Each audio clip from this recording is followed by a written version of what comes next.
অভিযুক্তকে তদন্তের গোপন নথি পাচার করতে গিয়ে বমাল গ্রেফতার পুলিশ কর্তা। জালের দুর্নীতি দমন শাখার ডিএসপি শুভাশিস চক্রবর্তী।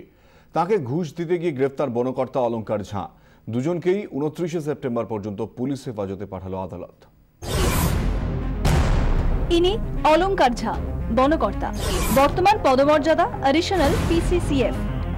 আর ইনি শুভাশিস চক্রবর্তী, দুর্নীতি দমন শাখার ডিএসপি পদমর্যাদার অফিসার। দুর্নীতির অভিযোগে দুই কর্তাই পুলিশের জালে। অলঙ্কার ঝা দার্জিলিং চিড়িয়াখানার অধিকর্তা থাকাকালীন তার বিরুদ্ধে দুর্নীতির অভিযোগ ওঠে।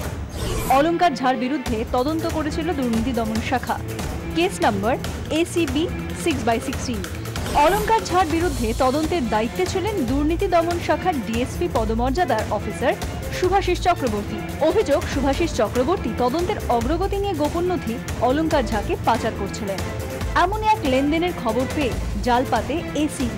শনিবার রাত 9টায় ডানলপের এক হোটেলে পৌঁছন অলঙ্কার ঝা সঙ্গে এক মহিলা। কিছুক্ষণ পরে সেখানে গিয়ে অলঙ্কার ঝায়ের হাতে তদন্তের কিছু নথি তুলে দেন শুভাশিস চক্রবর্তী। এই লেনদেনের কিছুক্ষণ পরেই সেখানে হানা দেয় ACB। বনকর্তা ও পুলিশ কর্তাকে বমাল গ্রেফতার করা হয়। গাড়ি এলো, পুলিশ গাড়ি, পুলিশের সাথে ওর সাথে হ্যাঁ। গ্রেফতারের পরে শুভাশিস মুখার্জির বিভিন্ন ডেরায় হানা দেয় ACB। ডানলপের কোয়ার্টার ছাড়াও অশোকগড়ে তার দিদির বাড়িতেও চলে তল্লাশি। শুভাশিস চক্রবর্তীর দুই ডেরা থেকে বেশ কিছু ব্যাংকের কাগজ, লগ্নির নথি মিলেছে। ওড়িশার নম্বর প্লেট লাগানো একটি গাড়িও উদ্ধার হয়েছে, যার রেজিস্ট্রেশন শুভাশিস চক্রবর্তীর নামে নয়।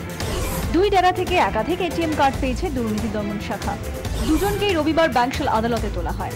অভিযুক্তের আইনজীবী যুক্তি পেশ করেন, এই আদালত এই মামলার জন্য যথোপযুক্ত নয়। আইনত বোধহয় ওনার কোনো পাওয়ার নেই, কারণ যেখানে সারা পশ্চিমবঙ্গে এই সব কেস বিচার হওয়ার জন্য একটা ডেজিগনেটেড কোর্ট করা আছে।